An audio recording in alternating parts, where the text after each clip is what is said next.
Thank you, Jen. Hi, everyone. Like Jen said, my name is Ariel, and I am from NCECE, which is one of the HRSA-funded national training and technical assistance partners, known as NTAPS. I know we have a small group today, which is fine with me because I like a little cozy conversation. With that in mind, if you're able to put in the chat who you are, since I haven't had the pleasure, I don't think, of meeting most of you yet, although some of you may have come to some of our learning opportunities before. If you could put in the chat who you are and what you do, that's always helpful.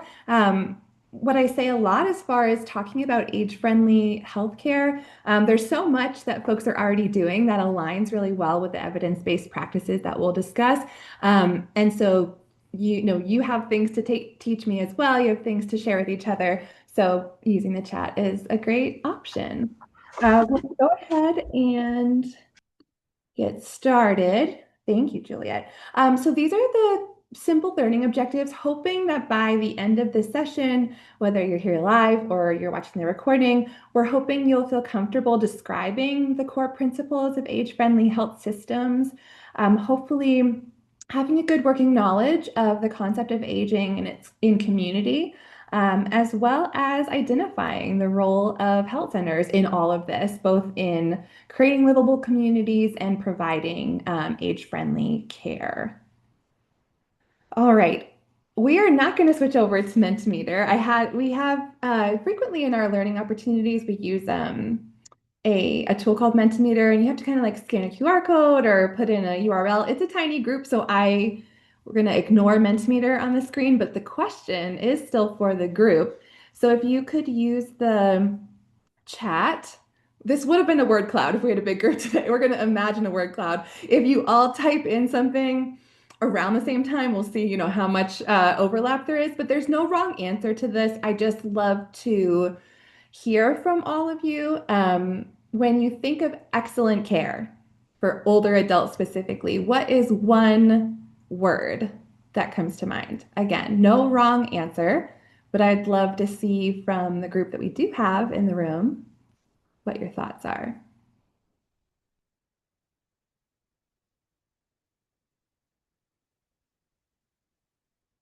I know we have a few folks in as Katie, and I know that there's some efforts to change the names, but thanks to those who are sharing who they are in the chat. What is one? Listening? Thanks, Rachel. Compassion, advocacy, love, all of those. Give it one more second. I find too when I actually do the word cloud here in different trainings, sometimes when someone sees one word, they're like, "Oh yeah, that's good," and folks will put it in more, and it really grows. But um, all right, if you're still thinking of a word, you can still put it in as we go forward. Thanks to those who shared. Hopefully, you'll see elements of listening and compassion and advocacy through our conversation today. Let's go ahead to the next slide. All right, so before we dive too deeply into the discussion today, I always like to start by establishing some important context. The US has been experiencing and continues to experience really unprecedented demographic change. So by 2030, all baby boomers, so those born between 1946 1964, will be over the age of 65.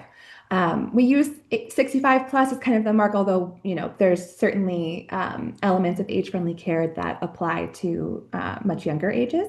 But by 2040, there will be nearly 80 million Americans in this age group, in contrast to the 2022 documented number, which was 58 million. So not a lot of years away where that would skyrocket to 80 million. This growth is also reflected in patients served by health centers, as you can see on the slide here from one of these NAC graphics, that patients 65 and older are the fastest growing population inside the clinic walls as well. So older adults are increasingly seeking care in community settings, and they, of course, may bring complex, multifaceted health needs. Many folks coming to a health center certainly may have challenges with non-clinical factors of health, limited income, transportation, social isolation, that health centers are uniquely positioned to address. So, as our population ages, we need to be prepared to provide age-friendly, comprehensive care that recognizes the realities of aging. All right. So while it is important to acknowledge those realities, those statistics, and put effort into supporting community dwelling older adults, I want to be sure that we're not assuming that a decline in health is a foregone conclusion as we age. So I want us just to think a little bit about how the beliefs we hold about aging influence the way we might think, how we feel, how we act towards others or ourselves based on age. So we are all aging. I like to say that a lot because it's not the other. We are all aging, but we do not all experience growing older in the same way. So whether that's physical, mental, emotional health, or in how we view what it means to be old. Unfortunately, there are many negative attitudes about older adults present in individuals across the lifespan, whether they're aware of it or not. If we go through life hearing and believing that reaching older adulthood will primarily be an unpleasant experience, we may experience a sense of shame to no longer be young. Misconceptions might include that many health problems are inevitable, that older adults are generally sad about this life stage, and that this population has less to offer to their communities than their younger counterparts. We also often see depictions of older adults in the media, kind of two extremes, either very fit or very frail, really ends up being an overgeneralization that can limit our understanding of how varied the aging process can look. This final stage of psychosocial development for us as humans is characterized by looking back on our lives, reflecting on what we've done, how we've lived.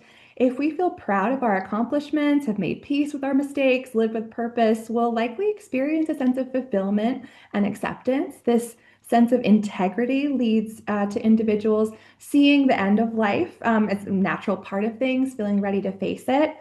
Conversely, the feeling that life has lacked meaning or that someone hasn't accomplished what they wanted to can lead to a sense of despair and anxiety about what lies ahead.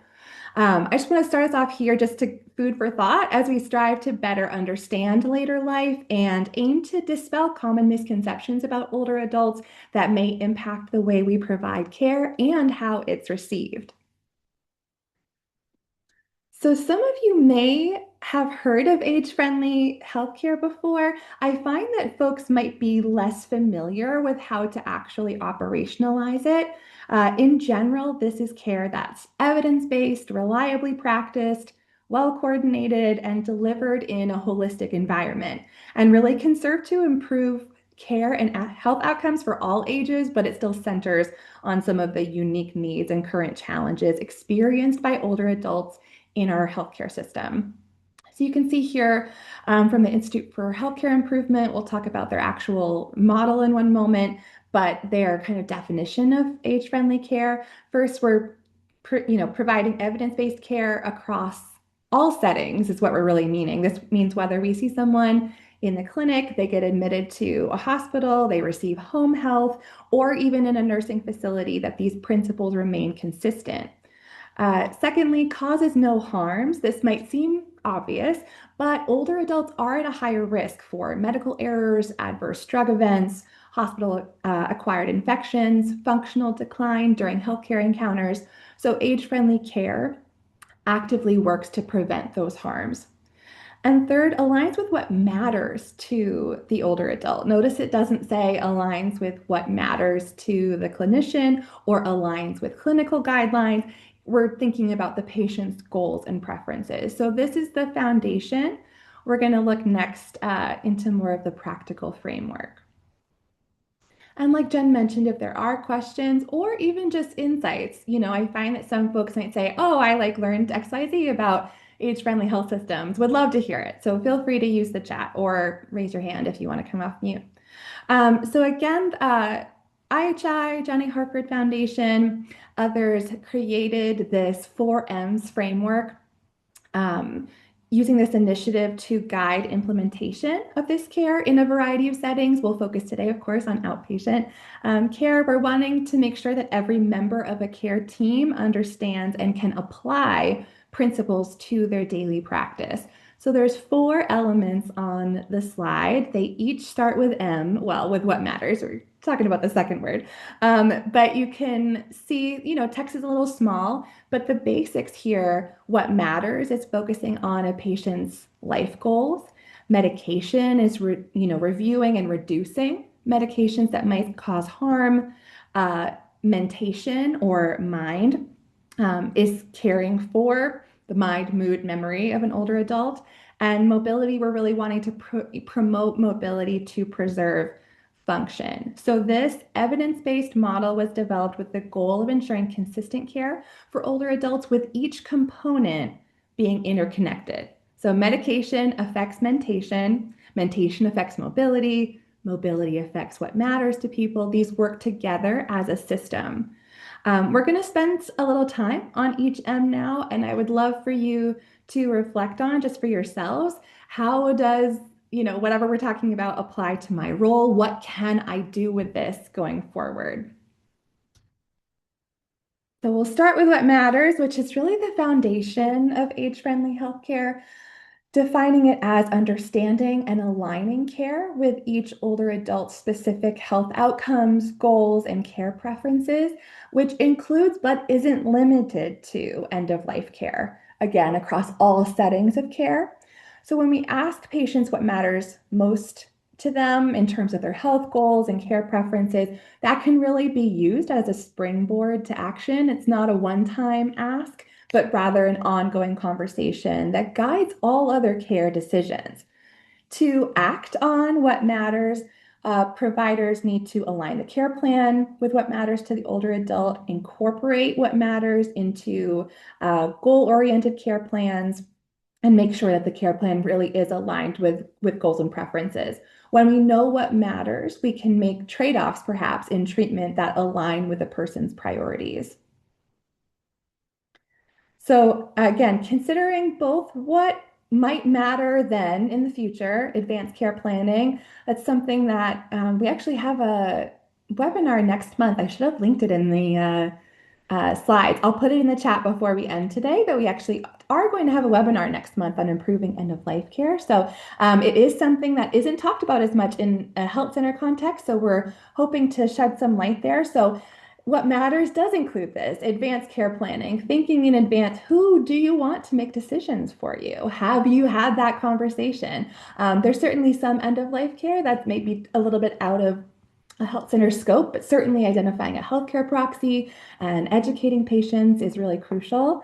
But we also are asking questions about the now. What brings you meaning? What do you wish you could do more of? And then a really important question is, what is getting in the way of that? All right, our next M is medication. This M focuses on safety and adherence, which includes prescribing age-friendly medications, adjusting doses, avoiding or deprescribing high-risk medications that might interfere with those other M's. What matters? Mentation, mobility. We know that polypharmacy, which is usually described as 5 or more concurrent medications, can be dangerous. More medications usually means more falls, confusion, interactions, potentially harm. The rates of polypharmacy have increased significantly over the last few decades. Why is that? Well, the number of older adults that are living with multiple chronic conditions have continued to grow as our population ages, as folks are living longer, but potentially, again, managing those multiple conditions. The use of multiple medications is certainly sometimes absolutely necessary. So our goal becomes to minimize harm as much as possible while trying to maximize benefit. Some of that might be subjective, again, to the patient and what matters to them. Geriatrician Dr. Jerry Gerwitz gives us the guidance that any new symptom in an older patient should be considered a possible drug side effect until proven otherwise. This really centers medication as a crucial component of health and well-being as we age. Particularly for older patients, deprescribing is just as important as prescribing. There needs to be regular review and elimination of medications that aren't helping. You may have heard of the American Geriatric Society's BEERS list. which identifies medications that are potentially inappropriate for older adults due to increased risk of harm, which can assist clinicians to look for alternative treatment strategies. I have that list linked in the slides at the end. There are many options for improving medication safety and effectiveness, which are thankfully all interconnected with other care coordination efforts. Patient education is so very crucial, especially when some medications have been taken for extended periods of time. But, folks might feel resistant to changing, adding something new or taking something away. So our ability to really, meet them where they are and give them the important information that hopefully will allow them to make a choice that really minimizes harm is so important. All right, our next M is mentation. Again, also referred to in some models as mind or mood or memory. It focuses on the prevention, identification, treatment, and management of dementia, depression, and delirium. So, in the context of age-friendly care, dementia is referring to a progressive loss of cognitive function versus delirium, which is more of a sudden, potentially temporary state of confusion. So, all three of these D's, there's a lot of M's, D's, they all overlap. Delirium can complicate both dementia and depression can often be overlooked in older adults if it gets mistaken for early signs of dementia.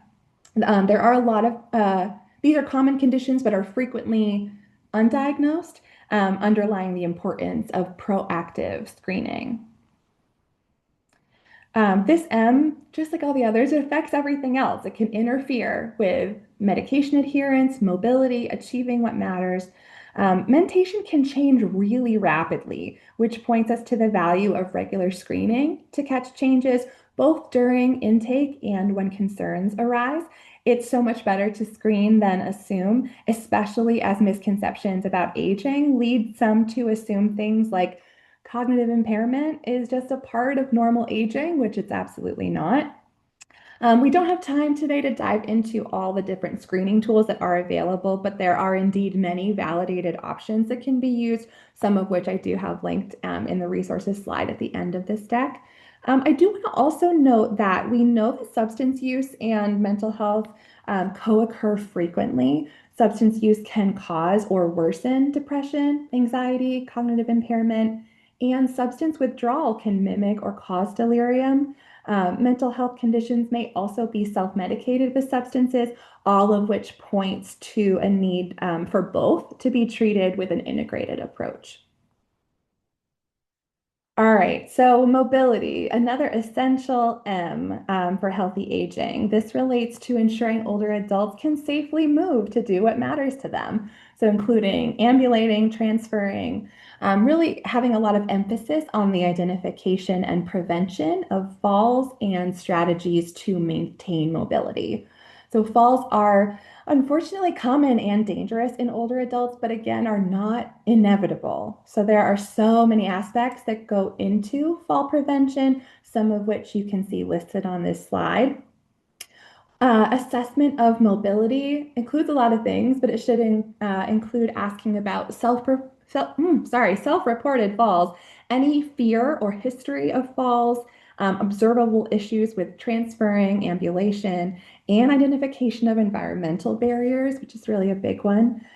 Major risk factors for falls include lower body weakness, vitamin D deficiency is a big one, difficulties with walking and balance, of course, use of psychoactive medications, vision problems, potentially foot pain or poor footwear, and then those environmental hazards. There's potentially, lots of dangers in broken or uneven steps, throw rugs, clutter that can be tripped over, things of that nature.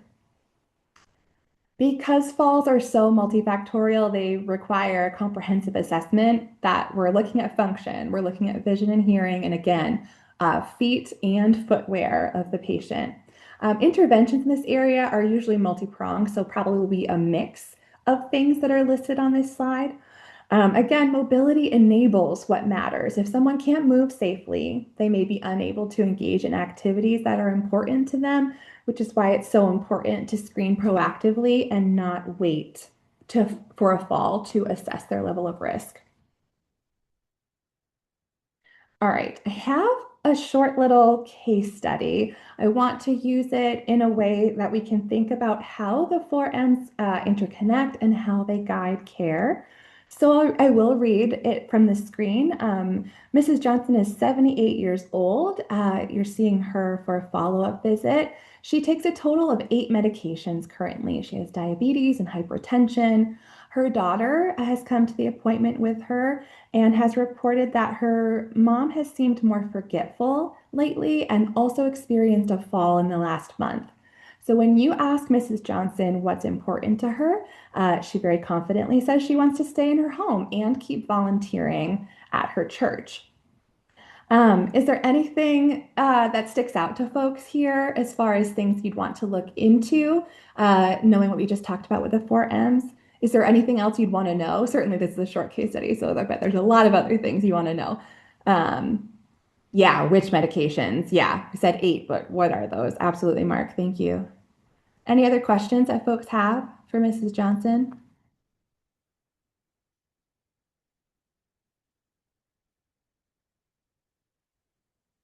All right, well, as folks are thinking, we can go to the next slide where we have kind of broken down based on what we know. So again, short case study, there's a lot more that we need to explore. But yeah, why she wants to stay in her. Sure. Yeah, for sure. Thanks, Mark. So what matters? Mrs. Johnson has told us clearly staying home, continuing her church volunteer work. And, when we say staying at home, um, primarily, we'll talk about aging in place in just a few minutes, but really staying in the residence of her choice versus, needing to move elsewhere, potentially to a long-term care facility. So knowing this is her goal, everything we do hopefully supports these goals. If we prescribe a medication that makes her too drowsy to drive to church, we're working against what matters. If we recommend a change that might threaten her ability to stay in her own home, we need to have that conversation explicitly. So Mark had mentioned the medications. We need to review each of those 8 medications. Are they all necessary? Are any of them contributing to the cognitive changes that were noted by the daughter? Are any increasing her fall risk? Is she having trouble affording them as well? Thinking about we don't know her level of adherence to those meds, but there could be some other factors to consider. And is there a way we can simplify the regimen? The daughter mentions, as far as mentation, reports forgetfulness. We really shouldn't ignore that red flag. We need to definitely screen for cognitive impairment. Is this early dementia, a medication side effect, something like thyroid dysfunction? We also need to assess for depression, which is common and often missed. And given the fall and medication complexity, we need to watch for delirium risk as well. Any hearing issues? Yeah, absolutely. Thank you for that, Marcia. For mobility, she fell last month, but we don't really know why yet. We need to assess her gait and balance, do a home safety evaluation, again, review those medications for fall risk, check her vision, check her hearing, and consider physical therapy. So the fall might be also connected to the cognitive changes. Was she confused? Again, is a medication making her dizzy? There's a lot of questions that come up that we won't be able to answer today, but hopefully gives you a sense of thinking about these four M's and how they might all be related. We can't really address one without addressing the others. And of course, everything comes back to what matters, keeping her safe enough to stay at home and stay active in her community. So this whole time I've been talking about the four M's. I'm going to be a little confusing and throw in a fifth M. I know it can get confusing. If you've heard of age-friendly healthcare before, you may have either seen it in the context of the IHI 4Ms frameworks, or you might have seen the geriatrics 5Ms, where the 4Ms is really more of a implementation framework with a set of evidence-based practices and kind of guidance on how to utilize that. The geriatrics 5Ms are all the same 4Ms with the added multi-complexity, and it's more of clinical guidance, really understanding, the care of older adults and really what the evidence points to. So multi-complexity here. It's pretty self-explanatory, but we're referring to the need to manage multiple health conditions as at once as part of high-quality person-centered care for these patients. Multi-complexity is really the rule rather than the exception for older adults.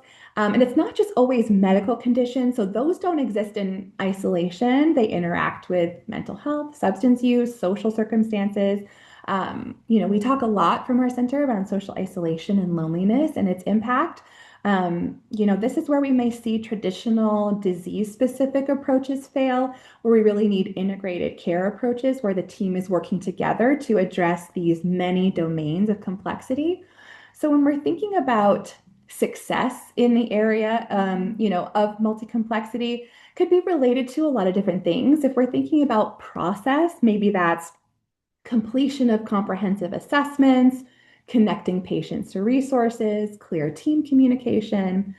Success might be related to outcomes, so reduction in overall ED visits or hospitalizations, improved functional status, housing stability, or success could be based on patients' experiences, quality of life, feeling heard and respected, reduced social isolation. Um, so lots to consider there. Let's go to the graphic on the next slide. I do love this graphic. You see the four fingers are the same four M's we just talked about: mind or mentation, mobility, medications, and what matters most. The thumb is multi-complexity. It really is just, it's all tied together and it's kind of a thread through all of those. The geriatrics 5M still encourages us to allow what matters to guide prioritization. It's very unlikely that we will address everything at once, especially if there's a lot of multi-complexity. And patients are impacted by numerous non-clinical factors of health. So perfect control of all conditions is likely not realistic. So recognizing that success may look different across cases, but it's still very possible to dramatically improve quality of life and help people achieve what matters most to them. So again, I won't go to Mentimeter. We had a little just poll. So if you think of the four M's, you can even say the fifth M too.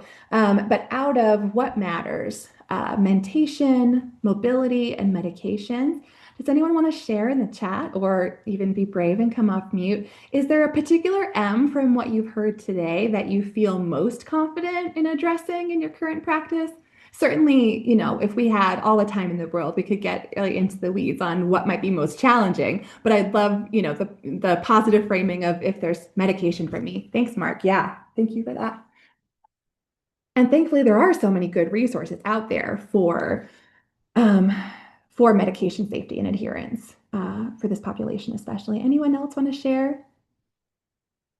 Again, medication, like Mark said, mentation, so mind, mood, memory, mobility, or what matters.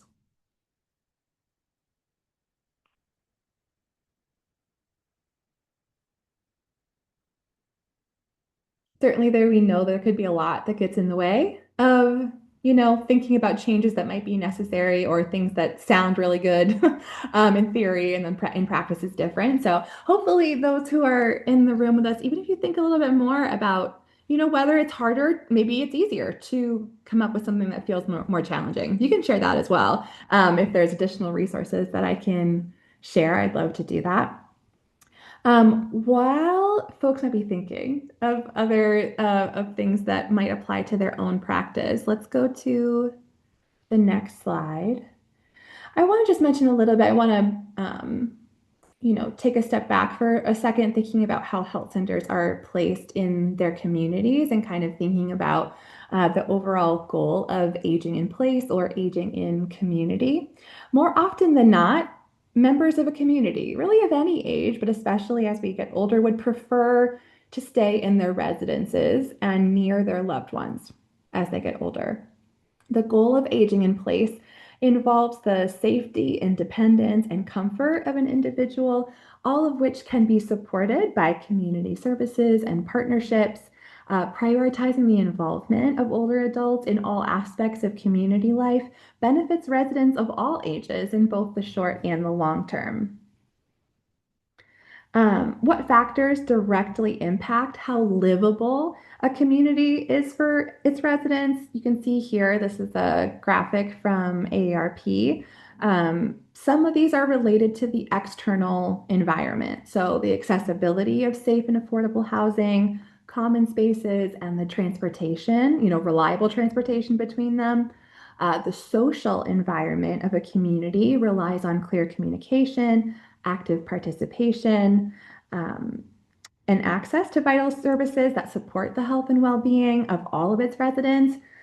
So the 8 domains of livability framework was developed by AARP, their network of age-friendly states and communities for use by local and regional entities to identify and prioritize areas for improvement. If you get the chance to look at the introduction that's linked here, and there's also lots of fun maps and other places of towns and locations that have really put in a lot of effort to stand out as an age-friendly community. Lots of great examples. Knowing that every city, every region is going to be different as far as the level of resources and the community connections. But I think it's really encouraging to see the examples that are that are being featured by AARP here. So I think health centers intersect with almost all aspects of these 8 domains. Their foundational efforts in providing health services and community supports are inextricably connected to addressing non-medical factors of health, such as housing, transportation, communication, social connection. So as our patient population continues to grow, as they age, health centers, again, they're well positioned to be an active partner in working towards more livable communities as their patients age. So, with the growth of that population, the need for informal or family caregivers, we use kind of both terms interchangeably. I like using informal because it's truly not always someone, it might be chosen family, found family versus an actual relative, but there's a whole lot of folks that are providing unpaid, often untrained efforts to allow older adults to adhere to their care plans and age in place safely over time. Although many caregivers cite caregiving as an overall positive experience, there are also a number of stressors that can have a negative impact on their health, particularly if they are also an older adult.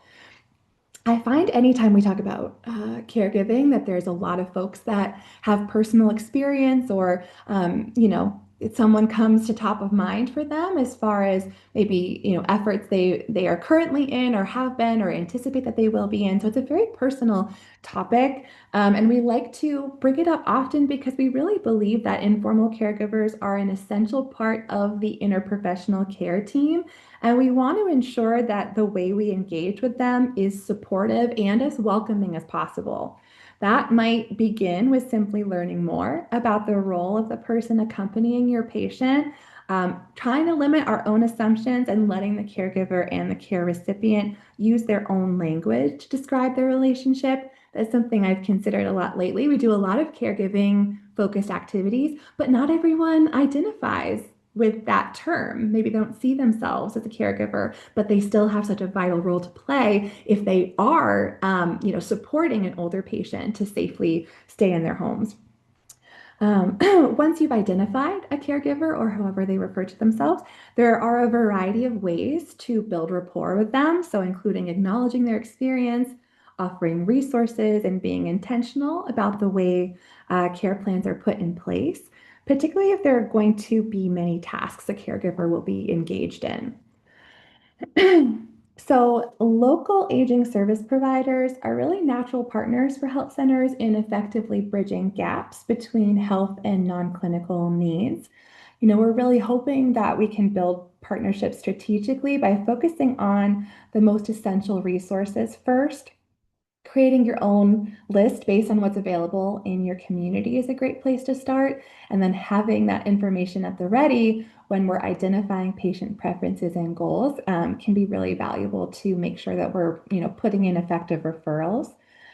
Establishing points of contact and open lines of communication with partners increases the accuracy and effectiveness of referrals, particularly when they're facilitated by the amazing enabling services staff that can leverage their knowledge of the community and their rapport with older patients. There's really also a chance to engage with caregivers as well, especially if there's, going to need to be some follow-up, some additional correspondence with other services, and the caregivers may be crucial to that. So you can see listed here, there are many different types of community-based organizations that support the well-being of older adults. So, nonprofits that pair local expertise and services with state and federal funding and resources to fill gaps in traditional healthcare services. So under the Older Americans Act, all area agencies on aging provide core services. So home delivered and congregate meals through nutrition programs, a range of supportive services, caregiver services and supports, health and wellness activities, elder rights. So the various organizations that provide these services and more will vary by state and region, certainly, but they can be identified through the Administration for Community Living's Elder Care Locator, which is linked in this slide, which offers a search feature by zip code, which is really helpful. It's crucial for health centers to be aware of the community-based organizations in their area, both to ensure appropriate referrals and begin to explore the possibility of a more formal partnership. We've had some activities in recent years where we've talked about the value of community-based organization and health center partnerships, and it's not always easy. It's one of those things where I think folks see the value of it when it's explained, but in reality, the actual, whether it's a contract, if there's issues with payment and other things, it can get sticky. However, when we're thinking about providing age-friendly care, there may be some things that we're not able to provide within health center walls, within the services, the budgets that we have, and these local AAAs, other CBOs can be such valuable partners that really can help supplement, again, fill in gaps that might be left from the healthcare perspective. So we'll go to the question slide. I just want to mention, I know we have a small group. I know that I didn't see very many questions, but I want to encourage you, whether you're here now or listening to the recording, to either individually or with team members, reflect on the strengths of your current approach. Again, like I said at the top of the hour, whenever we talk about age-friendly care, I like to emphasize that it's not a completely different thing you need to adopt. It's thinking about these practices, thinking about how they fit into your practice, and having it complement the great things you're already doing. So thinking about the 4 or 5 M's, what are you doing now that really support those important topics for your older patients? And then also consider where you may want to incorporate additional tools, screening protocols to improve the delivery of age-friendly care. There's a lot of value, I think, in both identifying strategies for quick wins. So something you could do in the next month, could be as simple as a resource list, putting something up for patients to see, starting to ask patients what matter to them, quick wins and more immediate or long-term goals. Like I said, thankfully, there are a lot of great resources out there to continue your exploration of age-friendly healthcare. The next slide that you'll see in the deck, when you download the materials, lots of resources, but I also encourage you to get in touch with me if you have specific questions about further learning opportunities. We're going to have a community of practice starting in April of this year. We're not allowed to advertise it yet. There's lots of points of review now for our BIPIC funded work. So I'm hoping we can start actively promoting this community of practice next month, but it'll be a 4-session series around improving community-based geriatric care. And we get to dive into all of those M's in a little bit more detail and feature some work of health centers that have actually established age-friendly programs, have specialized geriatric focus, which really can be just great examples and potentially where you're coming from. There may not be, it may not be feasible to do something, large large scale, but there still, I think, is so much that can be learned from the promising practices of a lot of these locations. And now that I think of it too, we will have another webinar series in March. Again, the registration link should be available soon. So I'm saying all these things and I don't have something directly to give to you, but what I will do is give any links to Jen and Haley when I do have them. We're going to be doing a webinar series with Capital Link in March, where we're hoping to both talk about things like programs of all-inclusive care for the elderly, PACE, as well as age-friendly health centers, to kind of show the spectrum of things that can be done to improve care for older patients. Certainly, PACE is not always feasible for folks, whether it be because of the state that they're within or budget-wise. But for some folks, there are many states that have a good number of health centers now that have pursued a PACE model. Lots of lessons to be learned from them. And again, we will try to feature some of those same health centers I mentioned for our community of practice in the webinar series as well. So I'm hopeful that if you are engaging in this particular training, live or in the recording. If it piques your interest, if you want to dive into the conversation more, there will be more opportunities in the coming months to join us or others to learn. Let me see, Mark. I'm aware of several different screening tools for individual parts of this, but is there one tool? Yeah, wouldn't that be great? I need to talk to IHI. Certainly I think that there's definitely some, I'm sure tools have been put together in like a comprehensive geriatric assessment. I'm unsure about within the exact framing of the 4Ms or the 5Ms. Certainly the American Geriatric Society has quite a few resources on the 5Ms, and I think probably has some, certainly has helpful tools, but I love the question, Mark. It's something where certainly I think the buy-in from folks, if there was like, hey, we have a we have a single tool, covers all the things. So let me see if there's anything specifically that I can poke around for.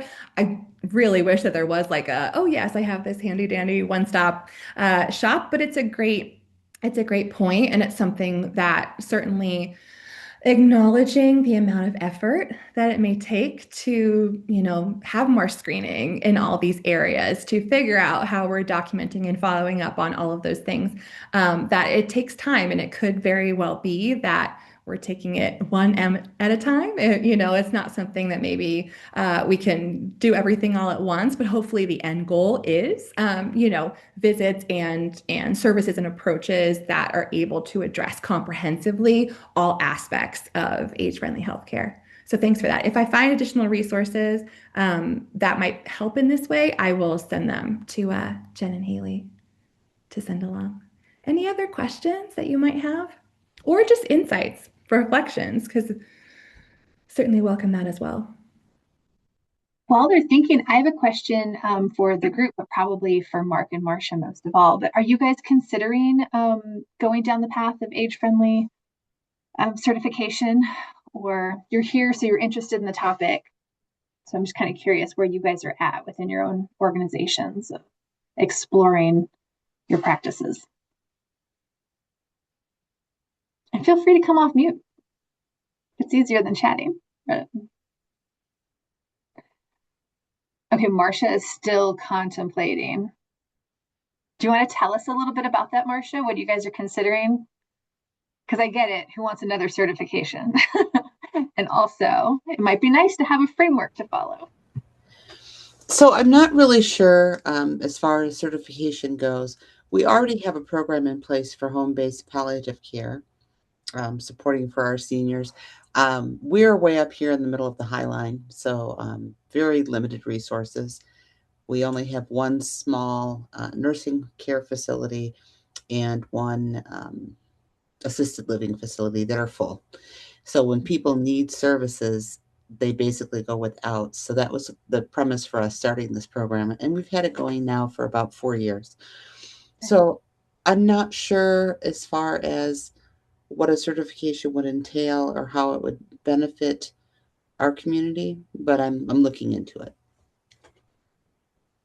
Yeah, and Jen, you bringing up the certification process that through the Institute for Healthcare Improvement that has helped to promote that framework. There's a couple levels of certification. The first level one is a pretty light lift, I think, all things considered. It's kind of, it's making sure that there's a certain amount of awareness. So some training, education, and the intent to put some things into action, but you don't need specific data points. And then there's a level two certification that's more of like committed to care excellence. I'll put the link in the chat. I believe with level two, you need a few months, um, 3 to 6 months, I think, of data to point to. And then it's a level two certification. So, it's something where I wish that the certification like did something really significant for folks, but I think that it really does point to, the knowledge and ability to provide quality care for older patients. So the link is in the chat if you want to see. But again, there's a couple levels of recognition. There's also a brand new individual certification from IHI in age-friendly care. So it's something where they just started, I believe, in the fall. I'm actually gonna take a course myself. I could probably someone's like, you could probably teach the course. But I'd love to connect with others who are learning. But there's an individual certification, which I'm excited for. Because again, it's you can be well versed in these topics without it. But if you are looking for ways to kind of have a little bit more credential around your knowledge and confidence in applying these evidence-based practices, there are a few options. Excellent. And I know Mark came off mute for a second, so I would love to make sure we Yeah. hear from Mark too. Um, maybe I'll turn my camera on too. How's that sound? Um, yeah, I need another certification like I need a hole in the head. I mean, that's what I look at. Um, but my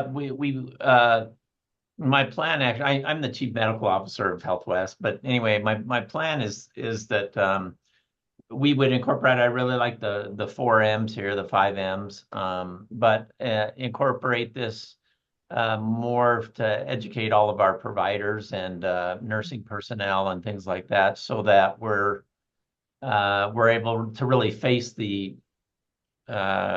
I don't know if onslaught's a good word, but the onslaught of elderly people that that's going to come, so that we're really thinking about this and we're providing the best care. I would have to look and see what that certification is.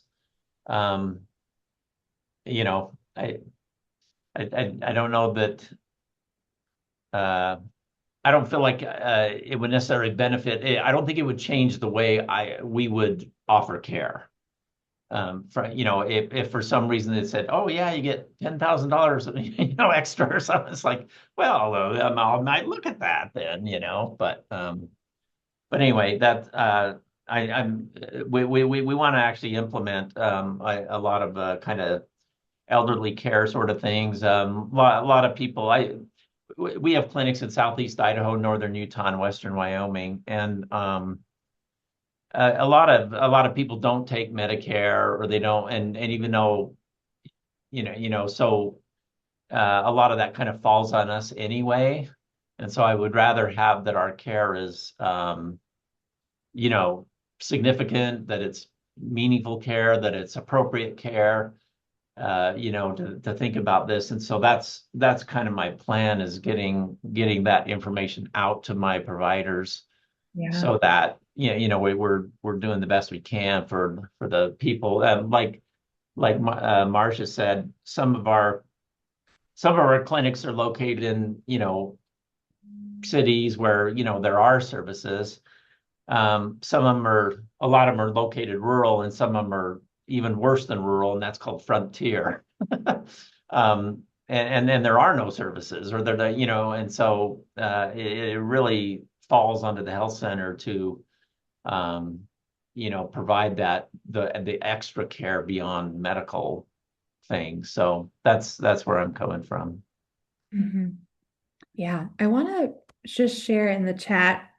Um, One of our friends in Buffalo, New York Community Health Centers of Buffalo, they launched a specific age-friendly um, service for their older patients in the last few years, and they've been, I think, a great example of how folks have really incorporated these principles. So if you want to take a peek at I'm happy to connect anyone via email with some of with their geriatrician and with some of their staff, if that's helpful. I'm going to probably try to get either Dr. Ahmad or Dr. John in some of these future learning opportunities as well. But yeah, I think that CHC Buffalo is a great example. Well, I appreciate everyone's time. It's one of those things where sometimes when we're taking in a lot of information at once, or we're thinking about a topic that really isn't as straightforward as we wish it was, but there might be questions that come up later on. Um, Feel free to uh, be in touch with me. I think on the next slide, Juliet, do I have just regular? Yeah. So there's lots of ways to stay connected with us. But I will share with the CHAMPS team any registration links once they're active and once we're able to promote for both, things like live webinars as well as the smaller group trainings for our communities of practice. Um, a great way to learn from other health centers that may be in very similar situations where they see the appeal of the information, they want to get there, but logistically, there's a lot to sort through, and it can be really great to have that peer sharing. So I encourage you to stay in touch with us and certainly pass along any questions if they come up later.